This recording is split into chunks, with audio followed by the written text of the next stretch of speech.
आपने अभी जो कुछ भी पहना हुआ है, चाहे वो शर्ट हो, टी शर्ट हो, जीन्स, ट्राउजर, ट्रैक, कुछ भी हो सकता है उसको बांग्लादेश ने बनाया हो। दोस्तों, बांग्लादेश आज से सिर्फ 52 साल पहले ही बना था। के थ्रू बांग्लादेश आज पूरी दुनिया का 60% रेडीमेड गारमेंट खुद अकेला ही प्रोड्यूस करता है। काफी सारे एनजीओ बांग्लादेश में हैं और इन्होंने बांग्लादेश की गरीबी को हटाने में बहुत ज्यादा मदद। हिंदुस्तानी मीडिया इतराफ कर रहा है कि किस तरह तेजी के साथ बांग्लादेश ने बांग्लादेश से गुर्बत का खात्मा किया है, बांग्लादेश के लोगों को गुर्बत से निकाला है और किस तरह आज पूरी दुनिया के अंदर आप जो पैंट पहनते हैं, आप जो शर्ट पहनते हैं, आप जो ट्राउजर पहनते हैं, उस पे बांग्लादेशी टैग लगा होगा, मेड इन बांग्लादेश होगा।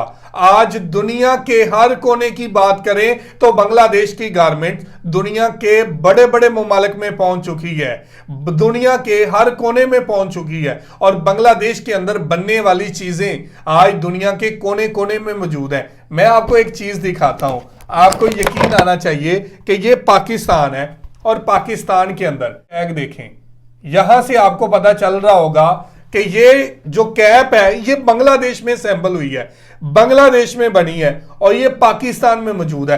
तो आप इस बात से अंदाजा लगाएं कि बांग्लादेश की प्रोडक्ट किन किन ममालिक में पहुंच चुकी है, जिनके साथ बांग्लादेश की डायरेक्ट फ्लाइट नहीं चलती, जिनके साथ डायरेक्ट ट्रेड नहीं होती, वहां पर भी बांग्लादेश की कैप है। यहां पर भी बांग्लादेश के जो जितने भी चीजें हैं वो आपको पाकिस्तान से मिल जाएंगी, बांग्लादेश के खाने मिल जाएंगे, बांग्लादेश के अंदर बनी चीजें मिल जाएंगी। तो दुनिया के हर कोने में तकरीबन ज्यादा जो परसेंटेज है वो बांग्लादेशी चीजों की है। तो हिंदुस्तानी मीडिया बांग्लादेश के बारे में क्या बात कर रहा है, तो आज इसी हवाले से वीडियो है। वीडियो की तरफ बढ़ने से पहले आप दोस्तों से गुजारिश है, अगर आप चैनल पर नए हैं तो चैनल को सब्सक्राइब करें, साथ बने बेल आइकॉन को भी दबाएं ताकि आपको वीडियो का नोटिफिकेशन सबसे पहले मिलता रहे। चलें वीडियो शुरू करते हैं जी। 1 2 3 गो। आपने अभी जो कुछ भी पहना हुआ है, चाहे वो शर्ट हो, टी शर्ट हो, जीन्स, ट्राउजर, ट्रैक, कुछ भी हो सकता है उसको बांग्लादेश ने बनाया हो। दोस्तों, बांग्लादेश आज से सिर्फ 52 साल पहले ही बना था और जब ये देश बना था तो वहां पे पॉवर्टी का रेट था लगभग 80%। और आज से कुछ सालों पहले की बात करें तो वहां किसी भी तरीके का मैन्युफैक्चरिंग प्लांट लगाना नामुमकिन था। लेकिन दोस्तों, आज वही बांग्लादेश एशिया का सबसे बड़ा क्लोथ मैन्युफैक्चरिंग हब बन गया है और एशिया की फास्टेस्ट ग्रोइंग कंट्री में से एक है। आज के टाइम पूरी दुनिया का 60% रेडीमेड गारमेंट खुद अकेला बांग्लादेश प्रोड्यूस करता है। सो दोस्तों, बांग्लादेश ने ऐसा क्या किया या फिर वहां पे ऐसा क्या हुआ जिसकी वजह से आज वो फास्टेस्ट ग्रोइंग कंट्री में से एक बन गया है, जानने की कोशिश करेंगे आज की वीडियो में। लेकिन उससे पहले छोटी सी रिक्वेस्ट है, रोल कर रहा है जिससे ना तो उस फील्ड का कोई नॉलेज है और ना ही एक्सपीरियंस है, तो ऐसी सिचुएशन में लॉस होना तो लाजमी सी बात है। सो दोस्तों, इस गलती की वजह से बांग्लादेश की पूरी इकोनॉमिकल कंडीशन खराब हो गई और फिर 1974 में बांग्लादेश में बाढ़ आ गई जिससे इनकी इकोनॉमी की कंडीशन और ज्यादा खराब हो गई। सिचुएशन ये थी कि वहां पे ना तो खाने के लिए खाना था और ना ही कोई काम था। अब इन सब की वजह से वहां पे इन्फ्लेशन का जो रेट था वो लगभग 400% तक बढ़ गया था। वैसे दोस्तों, इन्फ्लेशन का रेट अगर 2% से लेकर 6% तक बढ़े तो उसको हेल्दी इकोनॉमी माना जाता है। अब आप खुद समझ सकते हैं कि 400% तक बढ़ गया, मतलब इनकी सिचुएशन कितनी ज्यादा खराब थी। बांग्लादेश के लोग अपनी इस हालत का जिम्मेदार शेख मुजिबुर रहमान को मानते थे, इसलिए बांग्लादेश में प्रोटेस्ट शुरू हो गए और वहां के लोग मांग करने लगे कि शेख मुजिबुर रहमान को अपने पद से इस्तीफा दे देना चाहिए। फिर बांग्लादेश के लगभग 20 मिलिट्री ऑफिसर्स ने मिलकर एक प्लान बनाया कि देश को बचाना है तो शेख मुजिबुर रहमान को हटाना ही पड़ेगा और उन्होंने डिसाइड किया कि शेख मुजिबुर रहमान से इस्तीफा मांगेंगे, अगर इस्तीफा नहीं दिया तो उसे मार देंगे। और जब शेख मुजिबुर रहमान ने इस्तीफा नहीं दिया तो इन 20 लोगों ने मिलकर 15 अगस्त 1975 को शेख मुजिबुर रहमान को उसके पूरे परिवार के साथ ही मार दिया। लेकिन फिर भी उनकी 2 बेटियां बच गई थी जो उस वक्त जर्मनी में पढ़ाई कर रही थी, जिनका नाम था शेख हसीना और शेख रेहाना। वैसे दोस्तों, शेख हसीना इस वक्त बांग्लादेश की प्राइम मिनिस्टर भी है। तो दोस्तों, अब तक आपने बांग्लादेश की हिस्ट्री और पॉलिटिक्स के बारे में थोड़ा बहुत जान लिया। चलिए अब फाइनली बात कर लेते हैं ग्रोथ के बारे में कि आखिर कैसे बांग्लादेश इतनी खराब इकोनॉमिकल कंडीशन होने के बाद भी आज एशिया की फास्टेस्ट ग्रोइंग कंट्री में से एक है। तो दोस्तों, बांग्लादेश की ग्रोथ के पीछे 4 सबसे मेन रीजन है। सबसे पहला है आरएमजी इंडस्ट्री, यानी कि रेडीमेड गारमेंट इंडस्ट्री। तो चलिए सबसे पहले इसी के बारे में बात कर लेते हैं। देखिए, ये जो इंडस्ट्री है वो हर साल लगभग 35% से ग्रो कर रही है और जो बांग्लादेश की जीडीपी है उसमें 80% यही कंट्रीब्यूट करती है। आरएमजी इंडस्ट्री के थ्रू बांग्लादेश आज पूरी दुनिया का 60% रेडीमेड गारमेंट खुद अकेला ही प्रोड्यूस करता है, जिसमें आते हैं shirt, T shirt, trouser, track वगैरह वगैरह। और दोस्तों, जब बांग्लादेश की गवर्नमेंट ने 700 से ज्यादा कंपनीज को नेशनलाइज कर दिया था और सही मैनेजमेंट ना होने के कारण पूरी इंडस्ट्री लॉस में चल रही थी, तब बांग्लादेश के एक ब्यूरोक्रेट सामने आए जिनका नाम था नरुल कादर खान। दोस्तों, ये वही इंसान थे जिन्होंने समय से पहले ये समझ लिया था कि आने वाले टाइम में रेडीमेड गारमेंट इंडस्ट्री ही भी बांग्लादेश में बदलाव ला सकती है। और अपने इसी सपने के चलते नूरुल कादर खान ने 1978 में बांग्लादेश से 130 लोगों को साउथ कोरिया भेजा ताकि वो रेडीमेड गारमेंट की टेक्निक को सीख सके। फिर 6 महीने बाद जब वो वापस आए तो उनमें से कुछ लोगों ने अपना खुद का रेडीमेड गारमेंट का बिजनेस शुरू किया। और मैं आपको बता दूं 1982 में नूरुल कादर खान ने भी एक कंपनी खोली जिसका नाम रखा देश गारमेंट, और फिर ये कंपनी रेडीमेड गारमेंट को बांग्लादेश के बाहर एक्सपोर्ट करने लगी। दोस्तों 1980 में बांग्लादेश सिर्फ $3.8 मिलियन का टेक्सटाइल एक्सपोर्ट करता था,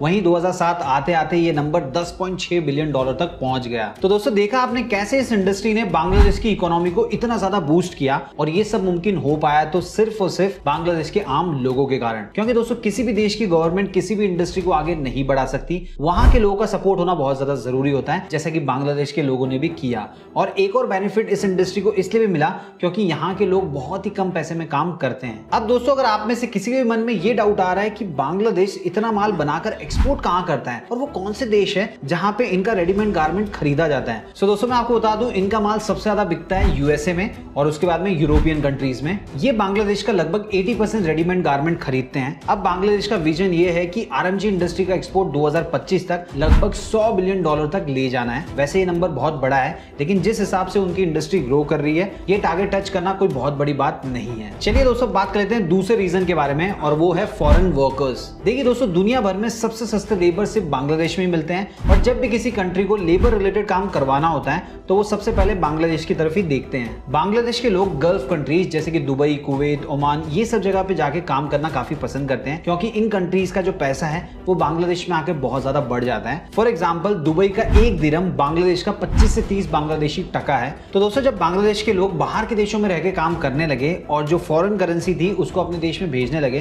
तो उसका परिणाम ये हुआ कि बांग्लादेश का जो फॉरेन रिजर्व था वो तेजी से बढ़ने लग गया। और दोस्तों आपको जानकर हैरानी होगी कि ये जो पैसा फॉरेन कंट्रीज से आता है ये बांग्लादेश की जीडीपी में लगभग 6% तक कंट्रीब्यूट करता है। तीसरा है एनजीओ। दोस्तों एनजीओ ने भी बांग्लादेश की ग्रोथ में बहुत ही इंपॉर्टेंट रोल प्ले किया है। आज बांग्लादेश में टोटल 26,000 से ज्यादा एनजीओ रजिस्टर्ड है। इन एनजीओ में से सबसे बड़ा एनजीओ है ब्राक। इस एनजीओ की शुरुआत 1972 में फजले हसन अबेद ने ढाका में की थी, और मैं आपको बता दूं इस एनजीओ ने बांग्लादेश में बहुत सारे स्कूल, मेडिकल कैंप्स, घर, हॉस्पिटल और बहुत सारी चीजें बनाई है। तो दोस्तों ऐसे काफी सारे एनजीओ बांग्लादेश में हैं और इन्होंने बांग्लादेश की गरीबी को हटाने में बहुत ज्यादा मदद की है। इसके अलावा ग्रामीण बैंक ने भी बांग्लादेश की गरीबी को दूर करने में बहुत ही साथ निभाया। देखिए ग्रामीण बैंक की नींव साल 1983 में मोहम्मद यूनुस ने रखी थी। दोस्तों ग्रामीण बैंक लोगों को माइक्रो फाइनेंस यानी कि छोटे छोटे लोन देती है, जिससे लोग अपना खुद का बिजनेस शुरू कर सकते हैं। ये लोन बांग्लादेश के लोग 5 लोगों की टीम बनाकर ले सकते हैं और उसके बाद में अपना छोटा मोटा बिजनेस शुरू करके पैसे कमा सकते हैं। चौथा रीजन 2 पॉलिसीज। देखिए इन पॉलिसीज ने बांग्लादेश की इकोनॉमिक हिस्ट्री को पूरी तरीके से बदल के रख दिया। अब बात कर लेते हैं इन दोनों पॉलिसीज के बारे में। सबसे पहली पॉलिसी थी लेटर ऑफ क्रेडिट। देखिए दोस्तों जब बांग्लादेश की गवर्नमेंट ने ये देखा कि वहां पे पड़ी हुई बंद इंडस्ट्रीज और एग्रीकल्चर को वापस से स्टार्ट करने के लिए फॉरेन कंट्रीज से एडवांस मशीन मंगवानी पड़ेगी, तब उनके सामने एक बहुत बड़ी प्रॉब्लम आई। और वो प्रॉब्लम ये थी कि फॉरेन कंट्रीज के सेलर उनको डायरेक्ट मशीन नहीं दे रहे थे, क्योंकि उनको ये डर था कि मशीन बांग्लादेश भेजने के बाद में पैसे मिलेंगे या नहीं मिलेंगे। और बांग्लादेश को भी यही प्रॉब्लम फेस करनी पड़ी थी। अगर पहले पैसे दे दिए उसके बाद में मशीन नहीं मिली तो वो कहां जाएंगे। तो इसका सॉल्यूशन बनकर आया लेटर ऑफ क्रेडिट। अब दोस्तों ये लेटर ऑफ क्रेडिट क्या होता है इस वीडियो को देखने वाले काफी सारे लोग जानते होंगे।